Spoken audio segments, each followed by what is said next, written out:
Келінің жаман болса. Қазақта келінге қатысты сөз көп. Себебі келін бір үйдің ғана емес, бір әулеттің берекесіне араласатын жан деп қабылданған. Бірақ бабаларымыз келінге сын айтқанда, енеге де ұлға да жауапкершілік жүктеген. Келін жаман емес, келген жері жаман деген сөздердің астарында үлкен тәрбие жатыр. Яғни жаңа түскен келіннің мінезі мен міндеті бір күнде қалыптаспайды. Ол барған үйінің тәрбиесін, қарым-қатынасын көрген үлгісін де бойына сіңіреді.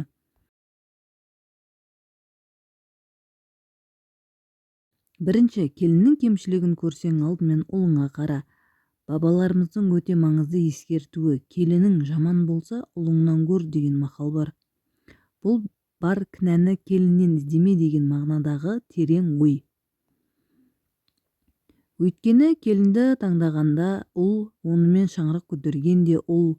Егер ер азамат әйелін қорғай алмаса, отбасына дұрыс бағыт бере алмаса, екі жақтың сөзін тасып, бір-біріне айдап салса, үйде тыныштық орнауы қиын.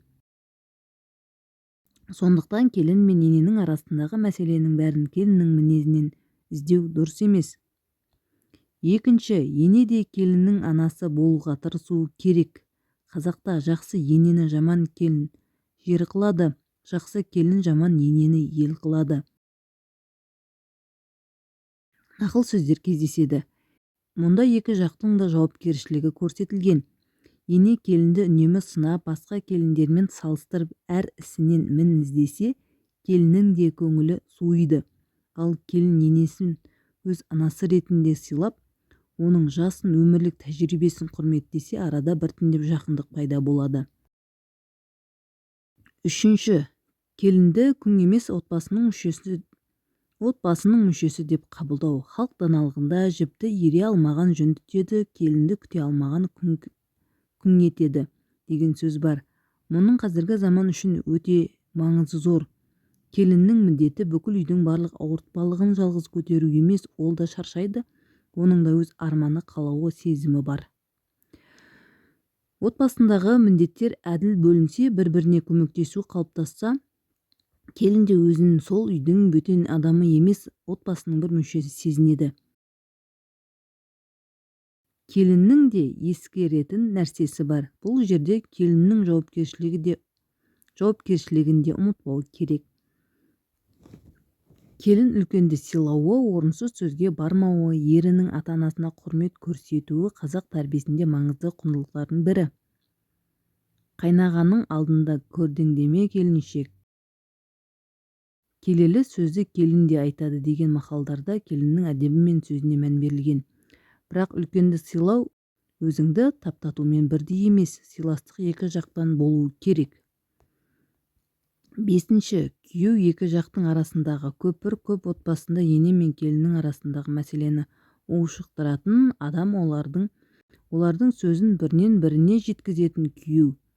Мысалы, анам сен туралы былай деді, әйел сен туралы былай деді деп әр сөзді таси берсе, шаңырақта түсінбеушілік көбейеді. Ақылды ер адам анасын да құрметтейді, әйелін де қорғайды, бірақ бірінің сөзін екіншісіне тасып отқа май құймайды. Алтыншы, келіні жақсының керегесі алтын. Бұл мақалдың өз келіннің отбасы үшін қаншалықты маңызды болғанын көрсетеді. Жақсы келін келген үйде үйдің берекесі артады, үлкен мен кіші бір-бірін сыйлайды, балалар жақсы тәрбие алады, ерлі-зайыптылардың арасы нығаяды, немеренің тәрбиесіне де жақсы әсер етеді. Бірақ мұндай нәтижеге тек келін емес, бүкіл отбасы бірге еңбек етеді. Жетінші, келіннің жаманын емес, жақсысын көруге тырыс. Адамға күн сайын сен ештеңені дұрыс істемейсің дей берсең, ол адамның жақсы жағы да көрінбей кетеді. Ал мына ісің жақсы екен, рахмет, қолыңнан жақсы келеді екен деген жылы сөз адамның көңілін өзгертеді. Қазақ тәрбиесінде сөздің салмағына ерекше мән берілген. Сондықтан ене мен келін бір-бірінің көңілін жаралайтын сөзден сақ болғаны жөн.